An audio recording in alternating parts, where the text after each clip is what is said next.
Teresa Jesús, clarissa catalana, abadessa i doctora.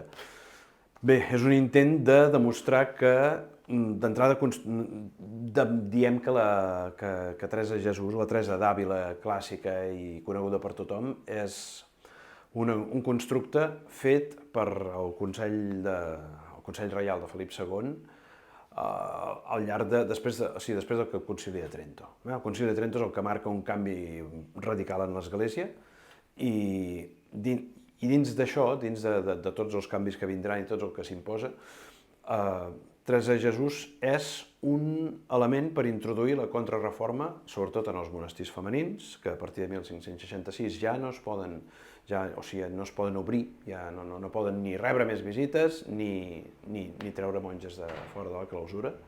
I per tant, tot el que fa Teresa d'Àvila a partir del Concili de Trento, que acaba el 63, o de la Butlla Circa Pastoralis del papa Pius V, doncs a partir de 1566, tot allò que fa Teresa, que comença a fundar el 1567, és impossible, o sigui, està prohibit.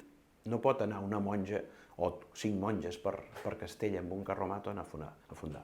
Això està malament. Per tant, la teoria d'aquest llibre és que tot passa anteriorment, passa 20 anys abans del que ens diuen i passa sobretot a les terres de la nació catalana, perquè Teresa Jesús seria l'abadessa Pedralbes, seria una clarissa, no una carmelita, i passaria aquí, sobretot a la part de València també, i des de Pedralbes s'irradiaria la descalcesa i, sobretot, no convents de la regla antiga del Carmel, sinó col·legis femenins vinculats també segurament a la Companyia de Jesús. Teresa de Jesús, amb confessors jesuïtes, això reconegut per la història, doncs seria realment la fundadora de la branca femenina de la Companyia de Jesús, que seria anterior a la branca masculina.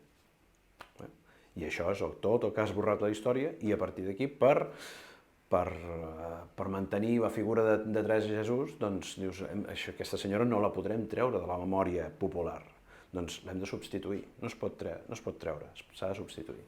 I ens la substituïm amb Teresa d'Àvila. I diem, i és una monja completament ignorant, que no ha estudiat, que no té nocions de teologia, però venen a aprendre d'ella tots els homes lletrats. Ella dicta doctrina i venen els homes lletrats a aprendre d'ella. Per tant, és com si tot el col·legi de metges fes cua per aprendre del cal curander. Aquesta senyora no té cap mena de noció de teologia, no sap llatí, no ha llegit mai la Bíblia, però és una fan desbocada de la Bíblia.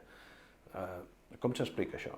S'explica perquè és una persona que llegia la Bíblia quan es podia llegir, donava doctrina quan se'n podia donar a les dones. I això és el que faria la Teresa catalana. Aquest llibre intenta explicar-ho i situar-ho en el temps, simplement això.